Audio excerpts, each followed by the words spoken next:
Vous nous parlez du militant écologiste Amine Kessassi. Charlotte, ce matin, il signait une tribune dans le journal Le Monde hier au lendemain de l'enterrement de son frère, promettant de ne pas se taire face au narcotrafic.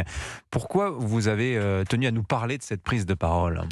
Parce que ce jeune homme fait partie de ces victimes qui prennent la parole depuis quelques mois et qu'il convient d'écouter. Certaines d'entre elles ont brisé le mur du silence médiatique ou secoué un monde politique tenté par l'éviction.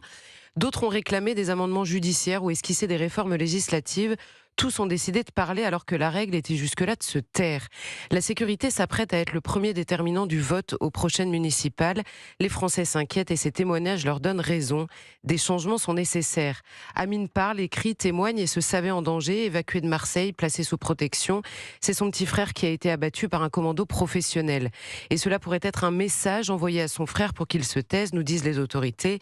Il ne s'agit pas ici de clore une enquête que les policiers décrivent difficile, mais de saluer en attendant l'existence de cette voix qui brise l'omerta de ces cités pour dénoncer une menace existentielle qui en relativise bien d'autres habituellement décrites depuis des endroits plus feutrés. Cette menace s'appelle le narcotrafic, autre nom d'une dictature sanglante gérée par des criminels sans autre limite que leur profit. Qu'est-ce que vous retenez du message d'Amine Kessassi, Charlotte ?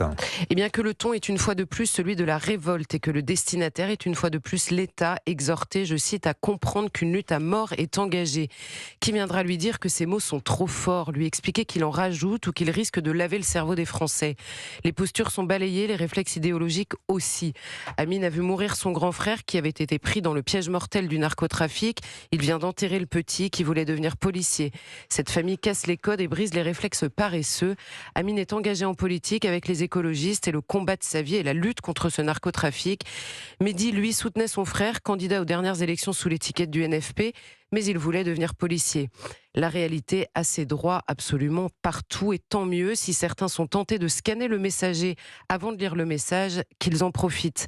Car ce dernier est clair, je cite encore, je dirais la violence du narcotrafic, son emprise, je dirais la lâcheté des commanditaires des crimes, je dirais la dérive folle de ceux qui exécutent des contrats, brisent des vies et souillent leur âme à jamais, je dirais les carences de l'État, les failles de la République, les territoires abandonnés et les populations oblitérées. Est-ce qu'il faut espérer que ce drame soit justement celui de la révolte durable dont parle Amine Kessassi, qu'il espère Eh bien, on ne peut que l'espérer avec lui. Le parquet national permettra une meilleure vision. La coopération judiciaire internationale est nécessaire.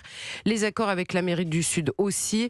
Mais magistrats et policiers dessinent un chemin encore extrêmement long à parcourir, voire de nécessaires marches arrière sur la réforme de la police ou la procédure pénale, qui est le prétexte à toutes les nullités, en particulier dans le narcotrafic.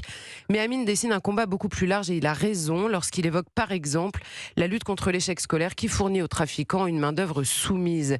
Il est nécessaire de prévenir, d'accompagner et de punir. On pourrait aussi se poser la question de l'état d'une société qui consomme cette drogue à un niveau absolument terrifiant. Emmanuel Macron lui-même a attaqué les consommateurs hier. Est-ce qu'il a eu raison ? Le réflexe était hier de prôner la dépénalisation. Il est aujourd'hui de cibler les consommateurs. Très bien.